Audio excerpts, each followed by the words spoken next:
Texas is currently holding more than 170 death row inmates. But among them, who are the most ruthless? Who murdered their own family? Who turned a hospital into a place of death? Why has someone waited more than 40 years without facing execution? Before we begin, please hit like, share, and leave a comment. Which country or state are you watching from? Let's see how far these stories have traveled. Number 1. Rodney Reed. In April 1996, the body of Stacy Stites, 19 years old, was found on the side of the road with marks around her neck, believed to be caused by a ligature. Investigators determined she had been assaulted and killed on her way to work. Rodney Reed's DNA was found inside the victim. Reed claimed they were having a secret relationship, but prosecutors accused him of assaulting and killing her, then leaving the body. In 1998, Reed was sentenced to death on 3 charges: kidnapping, sexual assault, and murder. In the years that followed, the case sparked controversy as organizations, lawyers, and public figures spoke out in his defense, arguing the evidence was not convincing. Multiple requests to re-examine the belt, considered the possible murder weapon, were denied. To this day, Rodney Reed remains in solitary confinement at Polunsky Unit, Texas, awaiting the final decision from the Supreme Court. Number 2. Robert Leslie Roberson III. In January 2002, Nikki Curtis, 2 years old, was rushed to a hospital in Palestine, Texas, in critical condition. She did not survive. Doctors determined the cause of death was severe brain trauma, likely from external force. The investigation quickly focused on Robert Roberson, the child's biological father. Prosecutors accused him of using violence in a moment of anger, causing Nikki's death. Robert Roberson was sentenced to death in 2003 on 3 charges: murder, causing serious bodily harm resulting in death, and child abuse. For more than 20 years, Roberson has maintained his innocence, claiming his daughter's death was caused by medical issues, not his actions. The case remains controversial, as medical experts question the theory of shaken baby syndrome. He is currently in solitary confinement at Polunsky Unit, awaiting execution in October 2025. Number 3. Linda Carty. In May 2001, Joanna Rodriguez, 25 years old and a new mother of 4 days, was found dead inside an abandoned car in Houston, Texas. Police traced the crime to Linda Carty, 43 years old, a British Caribbean woman and former Drug Task Force informant. According to investigators, Linda feared losing her boyfriend because she could not have children, so she planned to kidnap Joanna's baby. Carty asked 3 men to break into the victim's home, restrain Joanna, and take her away. During captivity, Joanna died from suffocation. Carty denied all charges, but testimony and evidence pointed clearly to her involvement. In 2002, Linda Carty was sentenced to death for kidnapping resulting in death. To this day, she remains in solitary confinement at Polunsky Unit, Texas, one of the few women on death row in the United States. Number 4. Melissa Lucio. In February 2007, Mariah, 2 years old, was taken to a hospital in Harlingen, Texas, but did not survive. Her body showed signs of both old and recent injuries. Prosecutors accused Melissa Lucio, her biological mother, of prolonged abuse that led to her death. Lucio claimed Mariah had fallen down the stairs, but investigators determined the injuries pointed to violence. After hours of questioning, Lucio admitted to hitting her child. Prosecutors used this admission as the basis for conviction. In 2008, Melissa Lucio was sentenced to death for child abuse resulting in death. The case has remained controversial for years, as her lawyers argued the confession was coerced and Mariah's death could have been accidental. In 2022, Texas postponed her execution. Lucio remains in solitary confinement, awaiting the outcome of her final appeal. Number 5. Edgardo Cubis. In January 2002 in Houston, Edgardo Cubis and his accomplices kidnapped 15-year-old Esmeralda Alvarado as she was walking home from school. They took the victim to an isolated industrial area, assaulted her, and shot her in the head. Esmeralda's body was left by the roadside, in a place where no one noticed a young girl had vanished. The investigation quickly identified Cubis through DNA and surveillance footage. In court, prosecutors stated, "This was no accident. This was a calculated hunt, leaving no chance of survival." In 2004, Edgardo Cubis was sentenced to death for aggravated murder. He failed to prove mental illness or remorse. He remains in solitary confinement at Polunsky Unit, Texas. This case became a textbook example of heartless predators stalking victims in a crowded city. Number 6. Walter Sorto. In December 2002, the bodies of 2 female students from Houston were found in an abandoned area. Both had been restrained, assaulted, and killed. Walter Sorto and his accomplice were quickly arrested after DNA evidence and witness testimony exposed their crimes. Sorto had a prior record of attacking women. He initially denied involvement but later admitted to participating. Prosecutors concluded this was a premeditated act, carried out to satisfy violent urges, then silence the victims. In 2005, Walter Sorto was sentenced to death for kidnapping, sexual assault, and murder of 2 victims. The sentence remained unchanged after multiple appeals. Sorto is still in solitary confinement at Polunsky Unit, Texas, awaiting execution. Number 7. William George Davis. Between 2017 and 2018, at Christus Trinity Mother Frances Hospital in Tyler, Texas, 4 patients died suddenly after showing signs of recovery. At first, these deaths were considered medical complications, but doctors noticed a pattern. All were linked to nurse William Davis. Investigators discovered Davis had intentionally injected air into the patients' arteries through their catheters, causing them to suffer strokes while in bed. His motive? According to prosecutors, he did it to make himself appear as a hero when patients deteriorated. In 2021, Davis was sentenced to death for the calculated, deliberate murders of 4 patients using a medical method. During sentencing, he smiled as the verdict was read. William Davis remains in solitary confinement at Polunsky Unit, Texas, awaiting execution. Number 8. Howard Paul Gidri. In 1994, Farah Fratta, a young mother living in Houston, was killed inside her home garage. The investigation revealed a murder-for-hire plot orchestrated by her husband, Robert Fratta, the man who pulled the trigger, Howard Gidri. Gidri received payment through a middleman. According to the plan, he shot Farah as soon as she stepped out of her car. The case shocked the public when it exposed a murder-for-hire scheme involving people who had once been friends. In 1997, Howard Gidri was sentenced to death for organized murder. Despite multiple appeals, the sentence remained unchanged. He is currently in solitary confinement at Polunsky Unit, Texas, awaiting execution. Number 9. Reuben Gutierrez. In September 1998, Escholastica Harrison, 85 years old, living alone in Brownsville, Texas, was killed inside her small home. The victim was known to keep a large amount of cash. Reuben Gutierrez, someone familiar with her, was identified as having broken into the house with accomplices, interrogated her, and caused her death. Gutierrez denied involvement, but witness testimony and physical evidence at the scene were enough to convict him. Prosecutors claimed he acted out of greed, ignoring the victim's age and health. In 1999, Reuben Gutierrez was sentenced to death for murder committed during a robbery. He remains in solitary confinement at Polunsky Unit, Texas, after all appeals failed. Number 10. Patrick Henry Murphy Jr. In December 2000, the group known as the Texas Seven escaped from Connally Prison by force, shaking the Texas prison system. While on the run, they killed Officer Aubrey Hawkins in Irving after he caught them robbing a store. Patrick Murphy, a member of the group, did not fire the gun but was convicted as an accomplice to murder for participating in an armed and dangerous crime. The court determined Murphy served as a lookout and knew the plan in advance.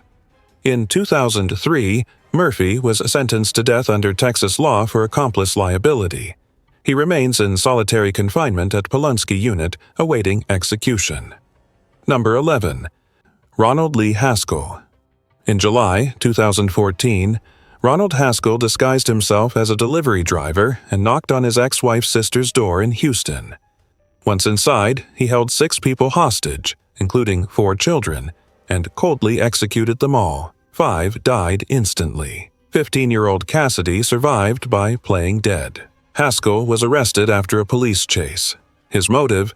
Hatred for his ex-wife's family. The press called it the family massacre that shocked Texas. In 2019, Haskell was sentenced to death. He has filed numerous appeals, but no one speaks for him anymore. He remains in solitary confinement at Polunsky Unit. Behind those isolated walls, only echoes remain from that blood-soaked afternoon. Number 12. Ali Irsan. In 2012, in Houston, 2 people were killed in separate, targeted shootings. The first victim was Gelare Bagherzadeh, a close friend of Ali Irsan's daughter. The second was Cody Beavers, the daughter's husband. The investigation revealed the motive. Irsan harbored hatred towards his daughter for converting to Christianity and refusing an arranged marriage. He wanted to cleanse the family shame by eliminating those closest to her. Irsan planned the murders in detail and carried them out himself. In 2018, he was sentenced to death for 2 counts of organized murder. The court described him as a religious extremist acting out of hatred. Ali Irsan remains in solitary confinement at Polunsky Unit, Texas, awaiting execution. Number 13. Jason Allen Thornburg. In September 2021, Fort Worth police discovered 3 dismembered bodies in a trash bin after a motel fire. The killer was Jason Thornburg, who lived in the area. In his confession, Thornburg admitted to killing the victims as part of a sacrifice ritual, claiming he was following orders from a higher power. He had previously killed a close friend and an ex-girlfriend without raising suspicion. The evidence was undeniable. Knives, blood, and body parts were found at the scene. In 2024, Jason Thornburg was sentenced to death for 3 counts of murder, classified as especially brutal and premeditated. He remains in solitary confinement at Polunsky Unit, Texas, awaiting execution. Number 14. Randy Ethan Halprin. In December 2000, the Texas 7 prison gang escaped, committing a series of robberies before killing Officer Aubrey Hawkins in Irving. Among them was Randy Halprin, who had a prior conviction for child abuse. Halprin did not fire a weapon, but played a supporting role in the robberies, escape, and participation in the armed acts. Prosecutors concluded he was an accomplice to murder, fully aware of the consequences. In 2003, Randy Halprin was sentenced to death under Texas law for accomplice liability. For years, he appealed, arguing the trial judge held religious bias, but the sentence remains unchanged. Halprin is currently in solitary confinement at Polunsky Unit, Texas, awaiting execution. Number 15. Bartholomew Granger. In March 2012 in Beaumont, Texas, Bartholomew Granger opened fire inside a courthouse, killing an innocent woman and injuring several others. The victim happened to be involved in a trial connected to Granger. He admitted that he acted out of revenge, aiming to prevent testimony against him. His public shooting spree in the city center sparked outrage. Granger also used his car to run over others while fleeing the scene. The court determined that Granger acted with intent, had no mental illness, and was trying to eliminate anyone he saw as a threat. In 2013, Bartholomew Granger was sentenced to death. He remains in solitary confinement at Polunsky Unit, Texas, awaiting execution. Number 16. Farion Wardrip.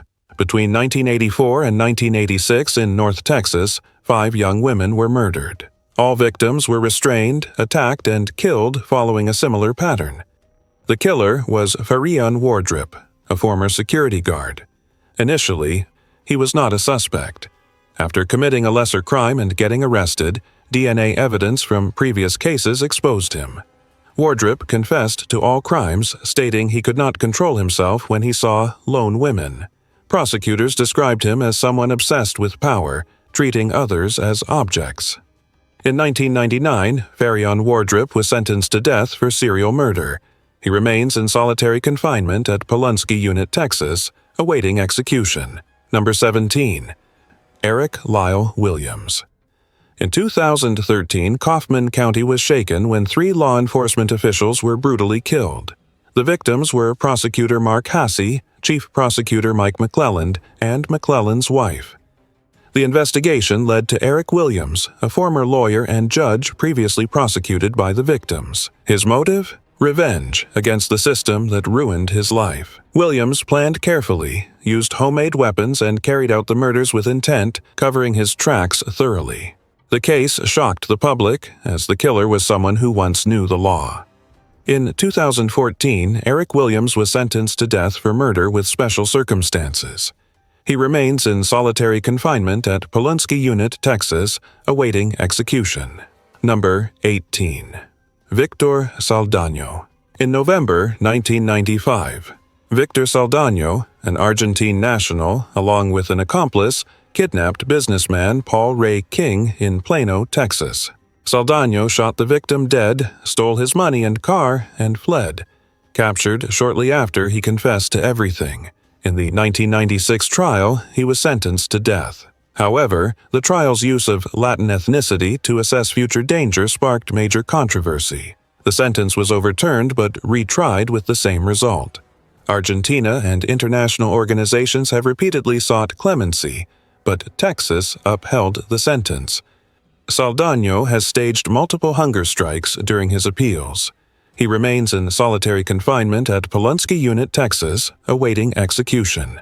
Number 19. Charles Victor Thompson. In April 1998, Charles Thompson killed his girlfriend, Denise Hayslip, and the man she was dating in Houston. He committed the murders in front of witnesses using a concealed firearm. Arrested afterward, Thompson showed no remorse and appeared confident during trial. In 1999, he was sentenced to death for premeditated murder motivated by jealousy, with his actions deemed especially cruel.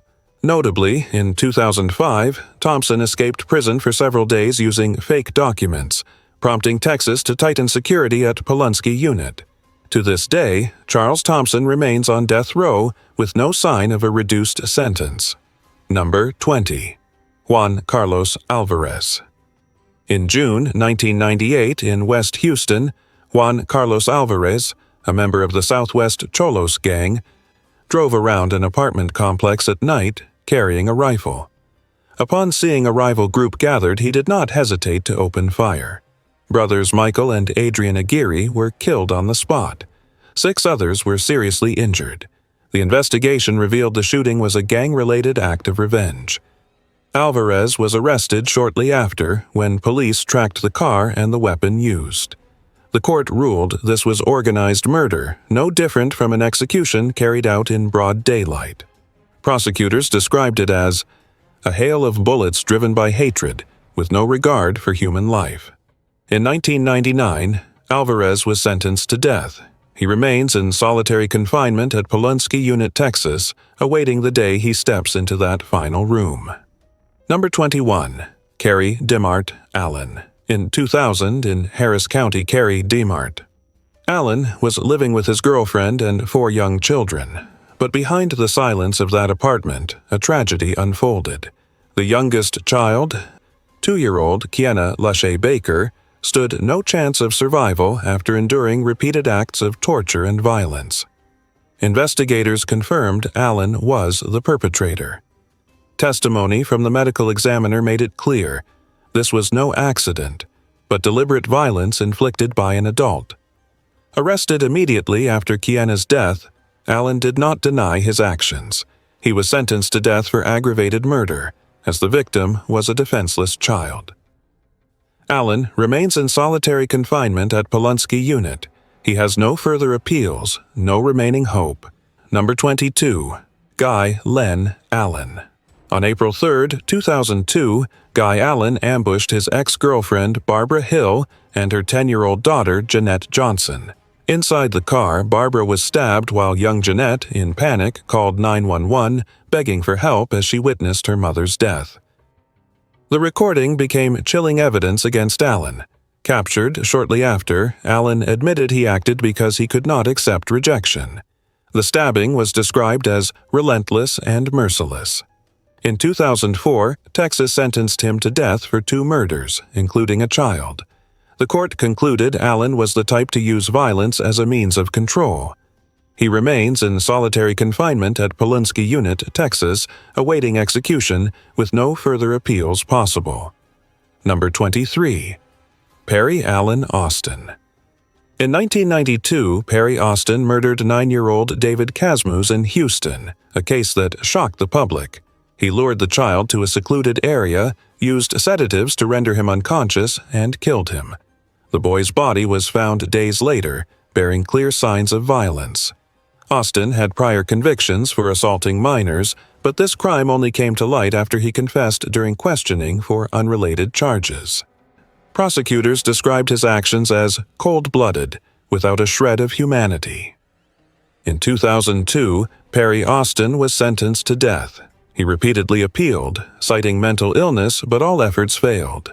He remains in solitary confinement at Polunsky Unit, Texas, with no doors left open. Number 24. Hector Aosta. In September 2017, Fort Worth was rocked when police discovered 2 bodies dismembered and discarded in a quiet neighborhood. One victim's remains were scattered across an abandoned lot. The perpetrator was quickly identified as 28-year-old Hector Aosta. Captured after DNA evidence from the scene matched perfectly, Aosta confessed to acting out of personal conflict. He used knives and axes with brutality described as medieval. Prosecutors called it one of the most barbaric crimes in Tarrant County history. In 2019, Hector Aosta was sentenced to death for premeditated murder and cruel disposal of the bodies. He remains in solitary confinement at Polunsky Unit, Texas, awaiting execution. Number 25. Carlos Manuel Ayestas. On September 5, 1995, in Houston, Carlos Ayestas broke into Santiago Paneque's home to steal valuables. When confronted, he showed no hesitation, strangled the victim to death, then ransacked the property before fleeing. Arrested just days later, Ayestas faced DNA evidence, witness testimony, and nearby surveillance footage. Prosecutors described him as a killer who took lives for petty, meaningless reasons, valuing human life less than stolen goods. In 1997, Ayestas was sentenced to death. He filed numerous appeals citing immigration issues and personal hardships, but all were denied. Carlos Ayestas has spent over 25 years in solitary confinement at Polunsky Unit, Texas, awaiting execution. Number 26. Eugene Broxton. In 1991, Eugene Broxton murdered Sheila Dawkins during a targeted robbery in Louisiana. He continued to evade capture, committing further robberies and murders in Texas. In Houston, Broxton was arrested through a joint federal investigation identifying his crimes across both states. The court concluded Broxton acted with cold intent, killing for money, using methods of restraint, assault, and execution with no humanity to. Prosecutors described him as treating human life as a commodity worth a few dollars. In 1992, Texas sentenced him to death. He filed multiple appeals, citing his troubled upbringing and history of abuse, but all records have since been closed. Eugene Broxton remains in solitary confinement at Polunsky Unit, Texas, awaiting execution. Number 27. Kimberly Cargill. In 2010, in Smith County, Texas, Kimberly Cargill murdered babysitter Cherry Walker. The motive was simple. Walker had been subpoenaed to testify against Cargill in a child custody dispute. To silence her, Cargill arranged a meeting and killed Walker. She did not stop there. Cargill transported the body to a remote area, poured gasoline over it, and set it on fire to destroy all evidence. However, medical records and phone data led police directly to her. The court described Cargill as deceitful, ruthless, and someone who always blamed others. In 2012, Kimberly Cargill was sentenced to death. She remains in solitary confinement at Polunsky Unit, Texas, awaiting execution. Number 28. Brittany Hullberg. In 1996, in Amarillo, 23-year-old Brittany Hullberg went to the apartment of 80-year-old A.B. Towery Sr. with the intent to rob him for drug money. When met with resistance, she used scissors, knives, and a lamp until the victim stopped moving. The victim suffered severe injuries that led to death. Hullberg stole cash and valuables before fleeing. Upon arrest, she gave inconsistent statements and denied guilt. The court concluded this was a murder driven purely by financial motives, carried out with unjustifiable cruelty. In 1998, Hullberg was sentenced to death. In early 2025, the sentence was overturned due to procedural errors. She is awaiting retrial, though the original sentence remains technically active. Number 29. Darlie Routier. In June 1996, in Rolette, Texas, police discovered two young boys, Devin and Damon Routier, stabbed to death in the living room. Their mother, Darlie Routier, claimed an intruder committed the murders. However, blood evidence and her shifting statements made her the prime suspect. Prosecutors argued Darlie staged the scene to cover up the murders, motivated by financial stress. In 1997, she was sentenced to death for the killing of 5-year-old Damon. The death of Devin has not been tried separately. Years later, public opinion remains deeply divided. Innocent victim or cold-blooded murderer.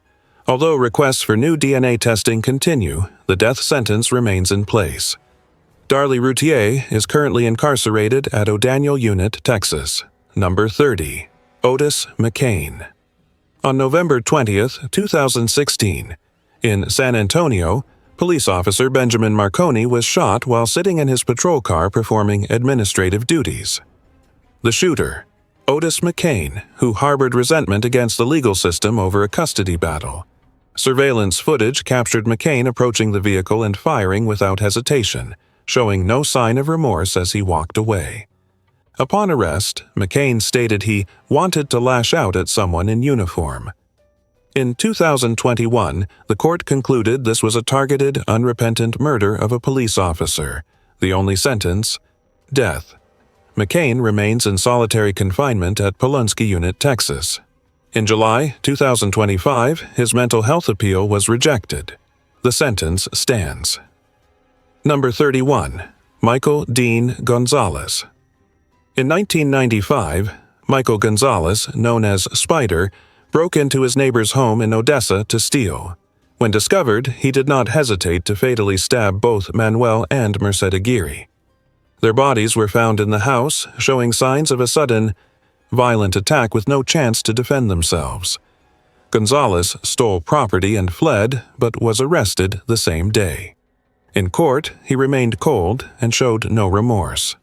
Sentenced to death in 1995, his penalty phase was retried in 2009, but the sentence was upheld. Gonzalez remains in solitary confinement at Polunsky Unit, Texas, awaiting execution after his claim of intellectual disability was denied. Number 32. Willie Roy Jenkins. In 1975, in San Marcos, 20-year-old Cheryl Ann Norris was found dead in her apartment. Evidence showed she had been assaulted, murdered, and submerged in a bathtub to erase traces. The case went cold for nearly 40 years. In 2010, DNA technology brought Willie Jenkins back into focus. At the time, he was already serving time for other crimes and had never been a suspect. Records showed Jenkins had a history of violence against women, matching the crime's pattern. In 2013, Jenkins was sentenced to death in Texas. Prosecutors called it justice delayed but never forgotten. He remains in solitary confinement at Polunsky Unit, Texas, awaiting execution. His final years pass in isolation, with no one left believing in his innocence. Number 33. Christopher Love. In September 2015, dentist Kendra Hatcher, 35 years old, was shot dead in the parking garage of her luxury apartment complex in Dallas. The shooter, Christopher Love, carrying out a murder for hire arranged by Brenda Delgado, the ex-girlfriend of Hatcher's boyfriend. Love tracked, ambushed, and shot Kendra directly. Evidence including the weapon, surveillance footage, and witness statements all pointed to him. The court concluded this was a cold-blooded, remorseless contract killing. In October 2018, Christopher Love was sentenced to death. Despite appealing to the Texas and federal Supreme Courts, all requests were denied. He remains in solitary confinement at Palunsky Unit, Texas, awaiting execution. Outside, his name remains tied to the case that shocked Dallas for its cruelty and malice. Number 34. Joe Michael Luna. In 2005, in San Antonio, Joe Luna broke into Michael Andrade's home intending to steal. When caught, he killed Andrade with his bare hands. To destroy evidence, Luna set the apartment on fire, leaving only ashes behind. Captured shortly after the fire, Luna confessed to everything and stated he wanted to get the death sentence quickly. The court described him as dangerous and remorseless, ready to kill simply to avoid consequences. In 2006, Joe Luna was sentenced to death. Despite multiple appeals citing mental health issues, all were rejected. He remains in solitary confinement at Palunsky Unit, Texas, awaiting execution, a place he once claimed he wished to reach faster than anyone else. Number 35. Joseph Gamboa. On June 23, 2005, at Taco Land Bar in San Antonio, Joseph Gamboa carried out a shooting that left 2 dead, including the owner and an employee. The motive, a minor argument that ended in blood and bullets. Arrested afterward, Gamboa showed no remorse. Evidence from the scene and witness testimony confirmed he was the shooter. The court described the crime as a symbol of senseless violence. In 2007, Gamboa was sentenced to death. He filed multiple appeals claiming ineffective legal counsel, but all avenues were closed. Joseph Gamboa remains in solitary confinement at Palunsky Unit, Texas, awaiting execution. His name remains linked to the case that turned a once-famous bar into a blood-stained memory. Number 36. Julius Jerome Murphy. In 1998, in Bowie County, Julius Murphy was convicted of murdering Jason Erie, a stranded motorist fixing his car late at night. Accused of approaching with accomplices, robbing, and ruthlessly killing the victim, they stole his car and belongings. Arrested shortly after, Murphy faced witness statements and circumstantial evidence. The court described the crime as a heartless killing for theft. In 1998, Murphy was sentenced to death. He appealed multiple times, citing false testimony and investigative errors, but all efforts failed. Julius Murphy remains in solitary confinement at Palunsky Unit, Texas, awaiting execution. Number 37. Jeffrey Lee Wood. On January 2, 1996, in Kerrville, Texas, Jeffrey Lee Wood and accomplice Daniel Renault carried out a robbery at a Texaco gas station. Renault fired the shot that killed clerk Chris Kieran. Wood never held the gun and was outside when the shot was fired, but under Texas law, all accomplices share responsibility. Arrested the same day, Wood admitted to helping plan the robbery but claimed he never expected anyone to die. Prosecutors called him a willing accomplice, fully aware of the risks. In 1998, Jeffrey Lee Wood was sentenced to death. This remains one of Texas's most controversial death sentences, as he did not personally kill anyone. He remains in solitary confinement at Palunsky Unit, Texas. Though his execution has been delayed twice, the end appears unchanged. Number 38. Carlos Trevino. Carlos Trevino was sentenced to death in Basar County, Texas, for a murder described as particularly heinous. The case involved targeted violence, resulting in death through what was called calculated, brutal actions. Arrested shortly after the crime, Trevino faced overwhelming evidence, witnesses, forensic traces, and physical proof. In court, he denied guilt but gave no clear explanation. Prosecutors labeled it a cold-blooded crime, leaving no escape for the victim. Trevino's appeals to state and federal courts, including the United States Supreme Court, were all rejected. He remains in solitary confinement at Palunsky Unit, Texas. With all legal options exhausted, execution awaits. Number 39. Obie D. Weathers III. Obie Weathers was sentenced to death in Basar County, Texas, for the brutal murder of a victim during a targeted robbery. Few details of the case have been made public, but courts unanimously agreed the forensic evidence was undeniable. Arrested shortly after the crime, Weathers offered no convincing defense. Prosecutors described him as someone willing to kill for petty gain. The case stands as an example of senseless violence. Since 2019, all of Weathers' appeals have been denied at both state and federal levels. No legal paths remain to overturn the sentence. Obie Weathers remains in solitary confinement at Polunsky Unit, Texas, awaiting execution. His name long vanished from public debate. Number 40. John Ballantyne. In 1998, in Amarillo, Texas, John Ballantyne shot and killed 3 teenagers inside the same house over a personal feud with one of them. Ballantyne broke in during the night, attacking with a firearm while the victims slept. Captured days later after fleeing to Arizona, Ballantyne did not deny his actions. Prosecutors called it a calculated, cold-blooded murder. The case shocked the public, as all 3 victims were very young. In 2003, Ballantyne was sentenced to death. He filed numerous appeals citing poor legal representation, but all efforts failed. John Ballantyne remains in solitary confinement at Polunsky Unit, Texas. With all legal doors closed, the death sentence still stands, awaiting execution. Number 41. Arturo D. Aranda. In 1976, in Webb County, Texas, Arturo Aranda and his accomplices ambushed an undercover police officer to steal drugs and cash. When the officer realized what was happening, Aranda did not hesitate to open fire. The case shocked Laredo, as the killer was someone the victim had once known through illegal dealings. Arrested immediately after, Aranda showed defiance and no remorse. In 1979, he was sentenced to death for killing a law enforcement officer. The press at the time called him a man unafraid of death.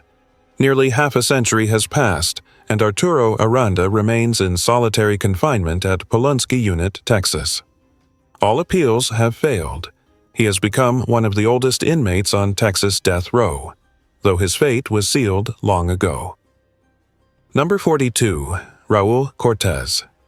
In 2004, in McKinney, Texas, Raul Cortez and his accomplices carried out the massacre of 4 people in a single night, including a child. The motive? Robbery and personal revenge.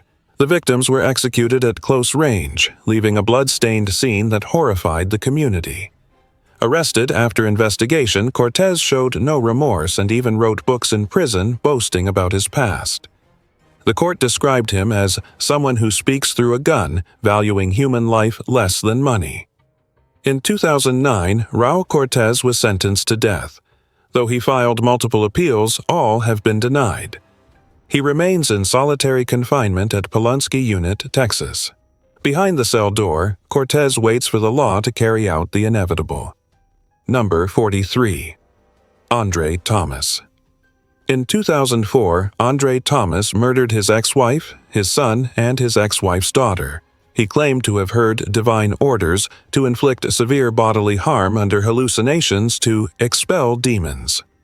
After his arrest, Thomas gouged out his own left eye in jail. Though he had a history of severe mental illness, he was still convicted. Experts warned, a man who cannot tell reality from delusion should not sit in the electric chair. Yet, the jury did not accept this. In 2005, Andre Thomas was sentenced to death. He later blinded himself in his remaining eye. To this day, the case remains a point of legal and ethical debate. Thomas is currently held at Dexter Johnson Psychiatric Unit. In the eternal darkness he created, death still awaits. Number 44. David Leonard Wood. In 1987, the El Paso desert became a burial ground. The bodies of 6 young women were found, showing signs of assault and left beneath the sand. David Leonard Wood, previously imprisoned for sexual assault, quickly became the prime suspect. Eyewitness accounts, physical evidence, and his violent history brought him to trial. The press dubbed him the Desert Killer, a predator stalking women in the wilderness. In 1992, Wood was sentenced to death. He spent 3 decades appealing, citing legal errors and requesting DNA re-examination. He remains in solitary confinement at Polunsky Unit, Texas. Each passing day only thickens the sands of memory. And the death sentence has not changed. Number 45. Ruben Cardenas. In 1997, Ruben Cardenas was convicted of kidnapping, assaulting, and murdering his 16-year-old cousin in Edinburgh, Texas. The victim's body was found following his own confession. Cardenas claimed he was coerced into confessing and denied adequate legal representation. The case became an international controversy as the Mexican government intervened, arguing Cardenas's consular rights had been violated. In 2017, despite objections, Texas carried out the execution by lethal injection. Cardenas's family and the Mexican government declared justice was manipulated. To this day, Ruben Cardenas stands as a symbol of death penalty cases entangled in diplomatic disputes, where the law leaves no room for debate. Number 46. Paul Gilbert DeVoe III. Texas, summer of 2007. A quiet suburban home was broken into. Police found 4 bodies: a mother, her 2 teenage daughters, and the mother's boyfriend. The scene was deeply unsettling. 200 kilometers away, a bartender was shot to death inside an empty bar. The killer was the same man, Paul Gilbert DeVoe III. DeVoe fled across 3 states, leaving blood at every stop. The journey played out like a real-life version of Natural-Born Killers, but without the movie lights, only real victims. He was captured after just a few days on the run. In court, DeVoe didn't deny the charges, but he said, "I know I was wrong, but I want to live." The truth lay within that confession. It wasn't about guilt. It was a desperate will to survive. Even after killing several people, he still begged for one more breath. As if even he didn't understand why he had done it. He was sentenced to death. But the real haunting question is this: if the killer himself felt lost, who else could possibly explain why the blood was shed? Number 47. Anthony Cardell Haynes. Houston, 1998. On an October evening, Officer Kent Kincaid had just finished his shift and was driving his wife home. When an SUV suddenly blocked their path, he didn't even have time to show his badge before a single shot ended his life on the spot. The one who pulled the trigger, Anthony Haynes, 19 years old. He was arrested just hours later. Haynes said, "I thought he was going to shoot me first," but the prosecutor insisted. This was a street execution, carried out by someone afraid of being watched. In 1999, Haynes was sentenced to death. Nearly 14 years later, he was moved to the execution chamber. The lights were on, the needle was ready, the walls were soundproof. But exactly 2 hours before the appointed time, the United States Supreme Court ordered a stay. The reason? His defense attorney lacked experience and failed to present evidence of Haynes's mental health history. But 1 year later, in 2013, the sentence was carried out. No retrial, no further debate. Number 48. James Broadnax, Dallas, Texas. A summer night in June. 2 young college students, Stephen Swan and Matthew Butler, stood outside a church talking about music, hope, and dreams they hadn't yet put into words. That's when James Broadnax walked up, pulled out a gun, and stole everything, in 8 seconds. There was no chase, no screams for help, just 2 gunshots and complete silence. One dropped instantly. The other ran a few steps, then collapsed, motionless in the empty parking lot. When arrested, Broadnax bragged to friends like he had just won a game. "I needed money, a car, and I got it." He even mocked the way the victim fell, laughing as he acted it out like a joke. But the courtroom didn't laugh. Death sentence, no objections. But the contradiction lay here. During the trial, every black juror was removed. Justice won, but it left behind the feeling of a verdict that had already been written. Number 49. Tony Egbuna Ford, El Paso, Texas. On a December night in 1991, an entire neighborhood was jolted awake by gunfire coming from the modest home of the Murillo family. When police arrived, the door was still open. Inside, Armando Murillo Jr., a young man not yet 20, was lying lifeless on the floor just outside his mother and sister's bedroom. 3 bullets. A break-in at midnight. And a family torn apart in just a matter of minutes. According to the survivor, 2 masked men broke in and opened fire without saying a word. Tony Ford was arrested days later. He was identified as the driver of the car waiting outside. He denied every accusation. No DNA, no physical evidence. He was sentenced to death in 1993. His appeals stretched over 3 decades, but never succeeded. Many believe he was just a minor link in a larger murder plot, not the one who pulled the trigger. But that changed nothing. And now, the execution date is closer than ever. Number 50, Rigoberto Avila Jr., El Paso, Texas, the year 2000. A 19-month-old boy, Brian Gutierrez, was rushed to the hospital in critical condition. His pulse was faint, no response. His eyes wide open, as if he had just seen something too terrible to describe. That day, Rigoberto Avila Jr., the boyfriend of Brian's mother, was babysitting. He told doctors Brian was hurt when a 4-year-old jumped on his stomach while playing, but the doctors didn't believe it. The injuries were too severe. The internal trauma couldn't have come from a simple fall. In court, Avila's statement was dismissed as a lie. Medical experts concluded this was deliberate blunt force trauma with extreme force. But years later, as forensic science evolved, new experts suggested it might have been a tragic accident. The 4-year-old boy, now grown, still claims he caused the death, but the law does not turn back time. Avila was still sentenced to death. No direct evidence.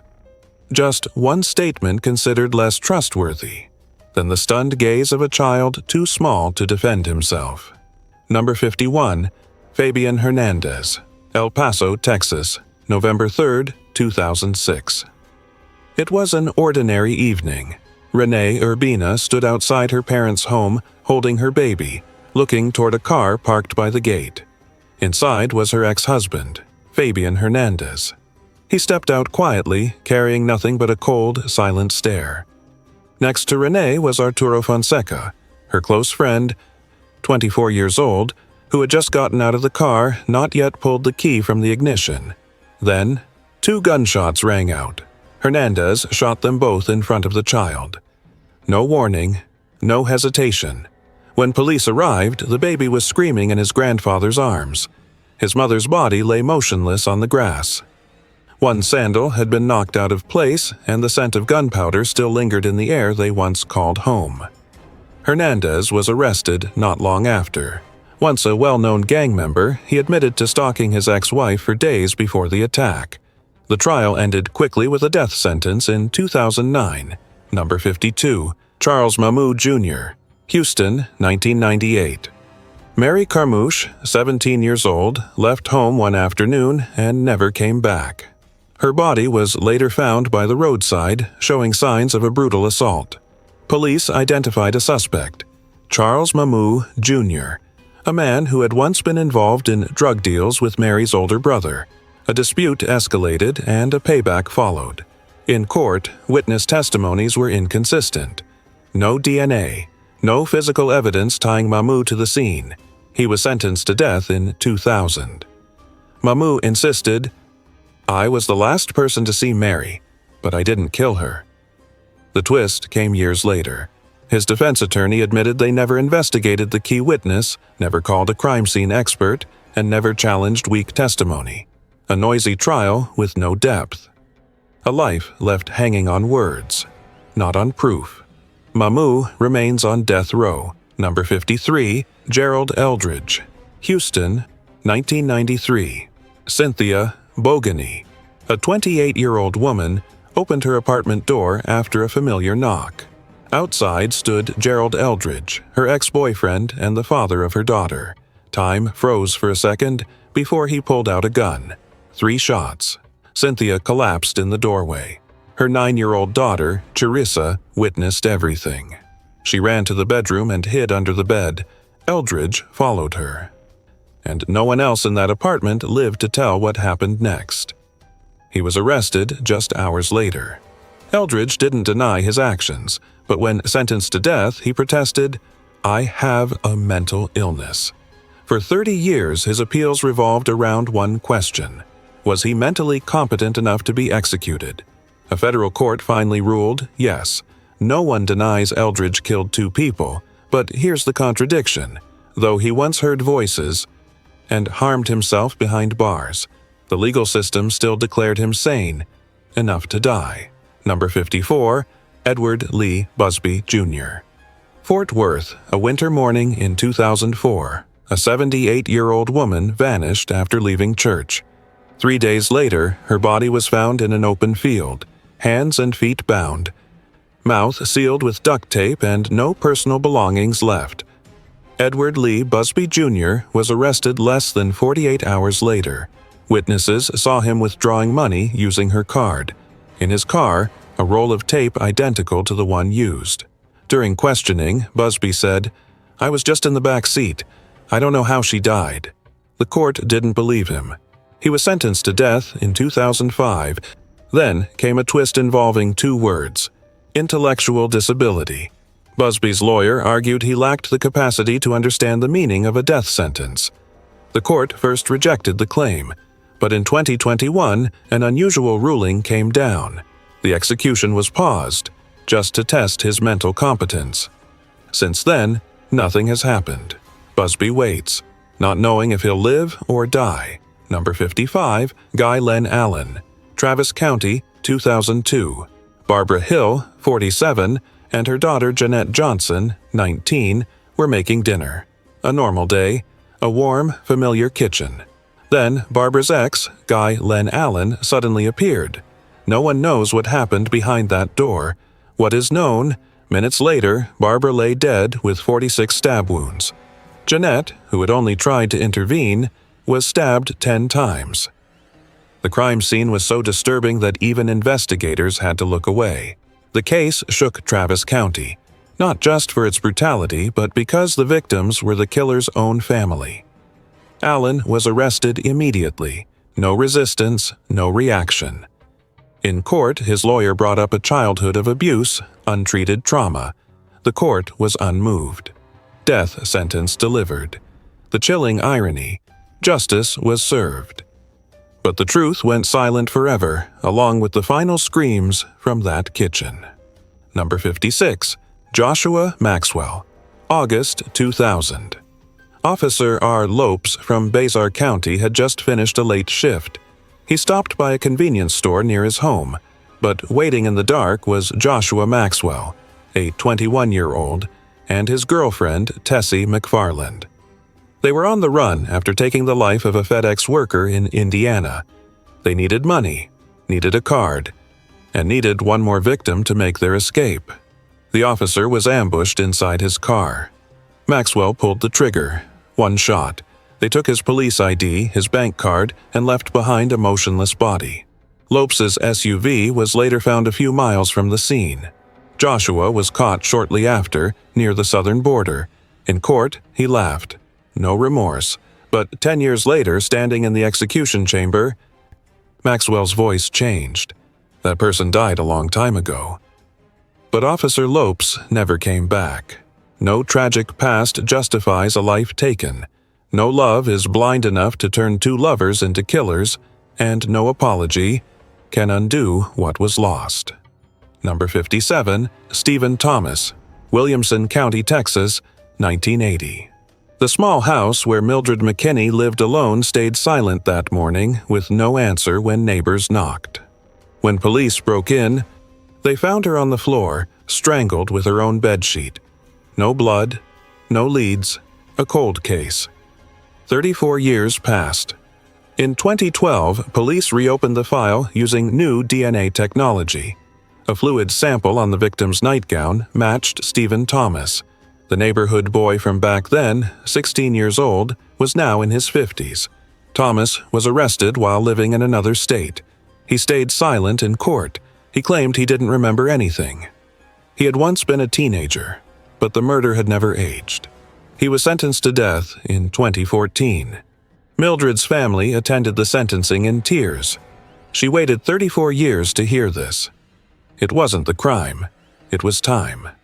Number 58, Dexter Johnson, Houston, a night in June 2006. Maria Aparice and her boyfriend sat in their car beneath a street lamp. They were talking about an upcoming date, soft music playing from the radio. Suddenly, the door flew open. 2 guns pointed straight at them. A group of teens forced them to drive into a deserted lot. No money, no begging, just silence. Dexter Johnson pulled the trigger. Both victims died instantly. In minutes, 2 city college students became the subjects of a death sentence. At the time of arrest, Johnson was only 18. His lawyer said he had low IQ and brain damage. But the prosecutor insisted he knew exactly what he was doing. His record showed theft, violence, and delinquency from a young age. He remains in solitary confinement, awaiting execution. Meanwhile, Maria's parents still keep her room exactly as it was that night, where her dreams remain buried under the echoes of gunfire that never fades. Number 59, Paul David Story, Fort Worth, 2006. Jonas Cherry, a mini golf manager, was closing up when 2 young men stormed in. One pulled a gun, the other grabbed the cash. Jonas pleaded for mercy, but instead of sparing him, they shot him twice. Jonas collapsed in front of the register. A few $100 traded for a human life. Paul David Story was the one holding the gun. He and his accomplice were quickly arrested. In court, Paul showed no remorse. He was sentenced to death in 2008. But the surprise came in the courtroom. The prosecutor claimed, "The victim's family wants the death penalty." That statement swayed the jury. But years later, Jonas's family spoke out. They had never wanted Paul to be executed. They were never asked, never invited to testify. An entire sentence built on a lie. Paul begged for clemency. A local judge supported a sentence reduction, but higher courts upheld the original verdict. Number 60, Robert Gene Will II, Houston, 2000. A police chase involving 2 young men ended at a cemetery near the highway. Deputy Barrett Hill, the pursuing officer, was shot and killed. There was only one witness, Michael Rosario, the man who was with Robert Gene Will. Rosario admitted to cooperating. Will, however, was accused of pulling the trigger. In court, the physical evidence was weak. No DNA, no weapon found on Will, but the courtroom was packed with uniformed officers, a blue wall pressing down on every gaze. Will was sentenced to death in 2002. Nearly 2 decades later, an emergency habeas petition was filed alleging a Brady violation, that exculpatory evidence had been deliberately withheld. A federal court allowed the case to be reopened. Will is still waiting for a retrial, and justice, though it has turned its head, has yet to speak its final word. Number 61, Emanuel Kemp Jr., Fort Worth, Texas. Early morning, May 28, 1987. A city bus sat oddly parked across the street, engine off, no driver, no passengers. But at the back of the bus was a woman's body, slumped across the last row, strangled and assaulted. Johnny May Gray, 34 years old, had been the driver on that route, a dedicated employee starting her shift before the city had fully awakened. The killer was caught that same day, Emanuel Kemp Jr., 19 years old. After a failed robbery attempt, he jumped on the bus, forced Johnny to drive him away, then ended her life when he no longer needed her. In 1988, he was sentenced to death. No appeals, no request for clemency. And since then, nearly no one has spoken Johnny May Gray's name. That bus stopped in the middle of the road. And so did every memory of the woman who drove it. And Emanuel Kemp, he's still alive, waiting for a death with no set date, a shadow in the legal system. But what's more frightening is the silence of those who have forgotten she ever existed. Number 62, Bernardo Abon Tercero, Houston, 1997. Robert Berger, a high school teacher, was shopping in a store when 2 men stormed in, shouting in Spanish. Within seconds, a gunshot rang out. Robert collapsed, right in front of his 3-year-old daughter. The shooters fled. 1 week later, Bernardo Tercero, a Nicaraguan immigrant, was arrested. A death sentence was handed down in 2000, based on the word of his accomplice and a rushed trial. Tercero didn't speak English. His lawyer had no certified interpreter, no witness investigations, no review of his immigration background. In 2015, just days before his scheduled execution, a Texas court halted the sentence under pressure from human rights groups and the Inter-American Commission. The tragic twist: a man who didn't understand what was happening in court was still sentenced to die. Tercero never denied being at the scene, but he's always said, "I didn't pull the trigger." Number 63 and Rodolfo Alvarez Medrano, Edinburgh. 6 people shot to death, bodies scattered, blood spilling across the tiled floor. Police quickly linked the massacre to the Tri-City Bombers gang. But Rodolfo Medrano wasn't at the scene. He didn't pull the trigger. He didn't even enter the house. His role? According to the case file, supplying the weapon. Medrano was arrested weeks later. While in custody, police brought his wife to visit, not for comfort, but to persuade him to confess. A recording was made. That statement became evidence. The trial moved fast. No eyewitnesses, no physical proof. But, under the law of parties, Medrano was sentenced to death. The bitter irony: someone who didn't fire a shot, wasn't present, was punished the same as a killer. The act of handing over a gun became a slow death, dragging on for nearly 20 years. Number 64, Tilon Lashon Carter, Fort Worth, 2004. James Eldon Tomlin, an 89-year-old veteran, lived alone in a quiet little home. On that fateful morning, neighbors noticed he hadn't come outside as usual. Police were called, and they found his body lying motionless on the floor. The report said he had been strangled. The house was ransacked. Cash was missing. The killer, Tilon Lashon Carter, 26 years old, once a home health aide who knew the old man's routines and vulnerabilities. In court, Carter claimed Tomlin had died of old age, but the autopsy revealed signs of strangulation, and a co-defendant accused Carter of being the mastermind. He was sentenced to death in 2006. But here's the twist. Nearly 11 years later, medical experts argued the original cause of death might have been wrong. It could have been natural, not violent. Carter, once labeled a cold-blooded killer, suddenly became a symbol of flawed science. But it was too late. Because once a sentence is given, justice doesn't have a rewind button. Number 65, Ramiro Ruby Ibarra, Waco, Texas, 1987. Maria de la Paz, 16, spent the night at a friend's home. When morning came, her body was found, assaulted, strangled, as if death had come in silence, unheard by anyone. No arrests, no charges. The case went cold for nearly a decade. In 1996, DNA evidence for the first time pointed to Ramiro Ibarra, an undocumented immigrant once suspected of abuse but never convicted. The trial was swift. In 1997, he was sentenced to death. Since then, Ibarra has filed countless appeals. His lawyers argued he has a very low IQ and can't understand the sentence. But there was no funding for independent experts. The court refused to reconsider. The law says no one with intellectual disability can be executed. But it gives no means for the poor to prove they qualify. Maria is gone. The case appeared solved. But justice. Can it truly stand if the most critical facts were never verified? Number 66, Kwame Abia Rockwell, Fort Worth, 2010.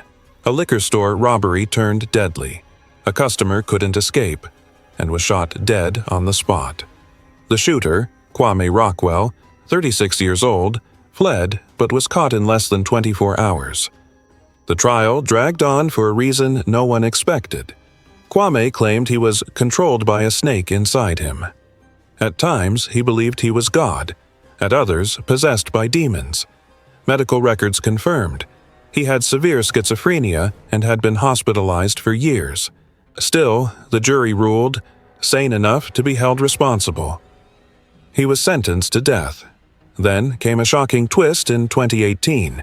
Just before the execution date, the Texas Court of Criminal Appeals halted the process. There was evidence suggesting Kwame truly didn't understand why he was being executed. Since then, no one has carried out the sentence. No one has reversed it either. Kwame lives in limbo.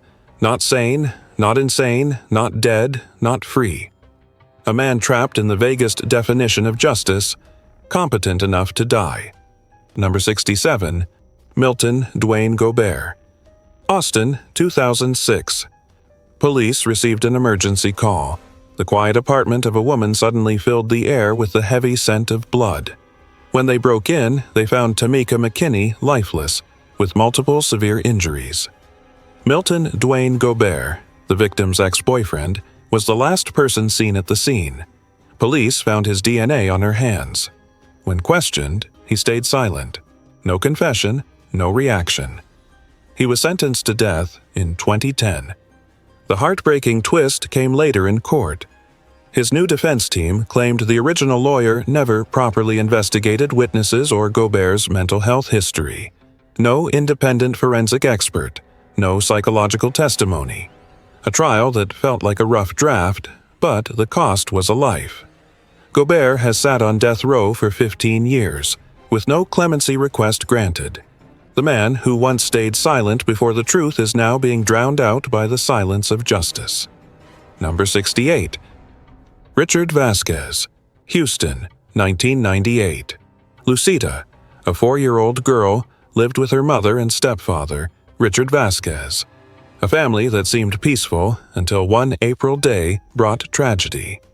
Lucita was taken to the hospital unconscious. Her small body showed signs of severe trauma, a silent accusation of darker days. Despite emergency care, she didn't survive. When asked, Vasquez said, "She fell off the bed." Doctors disagreed. The injuries weren't consistent with a fall. Within hours, Vasquez was arrested. In court, the prosecution claimed Lucita had been abused for days before her death. Witnesses had seen her with bruised eyes, limping. Vasquez denied it, saying he had only disciplined her lightly. The painful contradiction came here. Lucita's mother, who once loved Vasquez, pleaded with the court not to sentence him to death. "He didn't mean to," she said. But justice showed no mercy. Richard Vasquez was sentenced to death in 1999. A small death and a heavy sentence forever erased the image of the stepfather Lucita once called by name. Number 69. Harvey Irvin. Lufkin, Texas. Night of December 17, 1976. Under the glow of the gas station lights, a gunshot tore through the dark. Clarence Bailey collapsed behind the counter, leaving behind a haunting scene under the harsh lights. The cash register was forced open. $300 were gone. 2 young men were arrested the next day. One of them, Harvey Irvin, was just 17 years old. During questioning, he said he just tagged along, claiming he wasn't the one who pulled the trigger, but the jury didn't believe him. 8 months later, Irvin was sentenced to death. He entered death row in October 1977, and has remained there for 47 years. No apology, no retrial, not a single successful appeal. He has survived hundreds of executions. Watched others leave their cells, leaving behind empty beds. But him, he's still there. No date set, no name called. And now, Harvey Irvin holds the record for the longest-standing death sentence in Texas history. Not pardoned, not executed, just forgotten. Number 70. LeJames Norman. 3 names, 3 lives. 1 small house in Edna, Texas. On the night of August 24, 2005, none of them knew it would be their last night counting cash, laughing, and getting ready to leave together. Tiffany, 18, was the first to fall. A single gunshot echoed through the tight space, quick and final. Sam Roberts, 24, didn't even get to turn around before collapsing on the couch. The last one, Celso Lopez, didn't make it to the door. He was pulled back and shot, as if part of a plan that never needed names.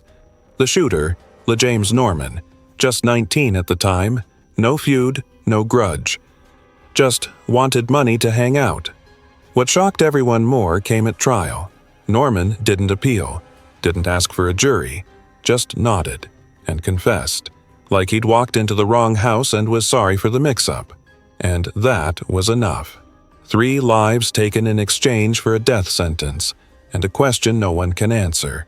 Did Norman's only real regret come from not getting the money? Number 71, George Edward McFarland, Houston, 1991. A busy roadside shop buzzed with customers during the lunch hour. Kenneth Kwan, the 43-year-old owner, had just finished the books when 2 men burst in. One had a gun. The other gave orders.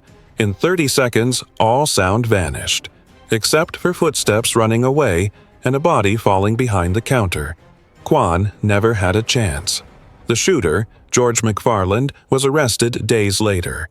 Police tracked him through witnesses and security footage. The evidence was undeniable. But the shock wasn't at the crime scene. It happened in court. The trial lasted 17 days, and for most of that time, McFarland's lead attorney was caught sleeping. Prosecutors were outraged, the public stunned, but the court pressed on. There was a backup lawyer who was awake, said the legal system coldly.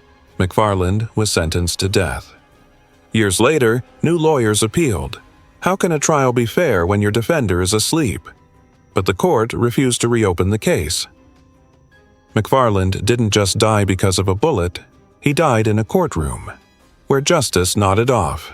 Number 72, Pablo Melendez Jr., Tarrant County, Texas, early September night, 1994.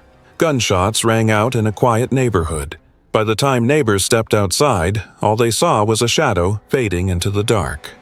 On the sidewalk, Michael Sanders, 26 years old, lay motionless, chest wounded, wallet gone. It took days for police to find a suspect, Pablo Melendez Jr., just 16 at the time. Accused of pulling a gun for money and firing during an argument. No apology, no sign of remorse. The trial ended quickly. In 1996, he was sentenced to death. Pablo entered death row before he was old enough to drink, but old enough to be sentenced to die. Behind the verdict stood a mother who never accepted it. Michael's mother didn't believe justice was truly served. She searched out witnesses, rechecked statements, but no one listened. No one wanted to reopen the case.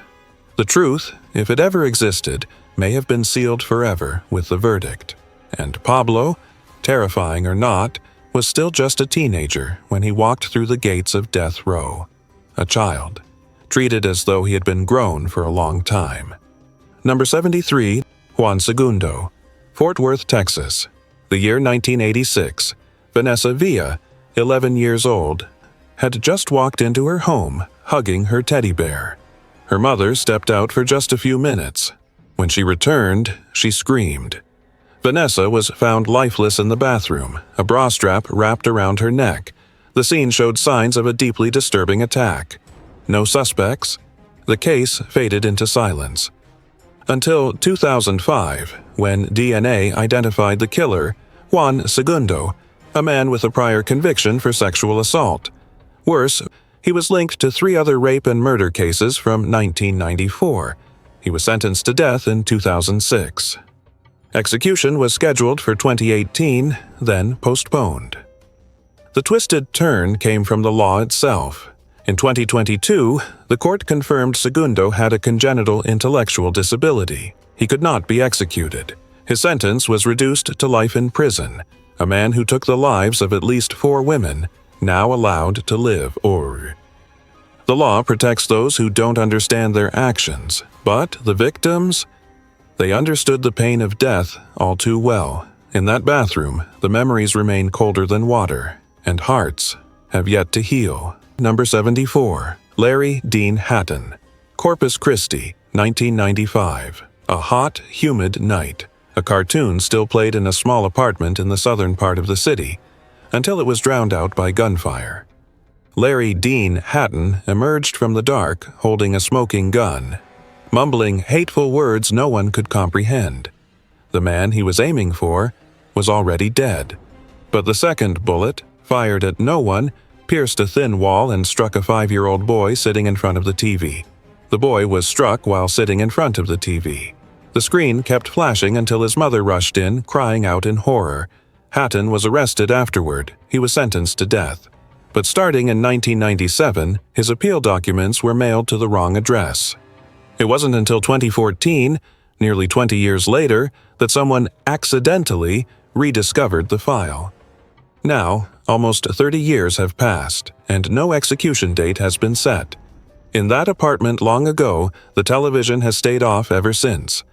The mother has never turned it back on,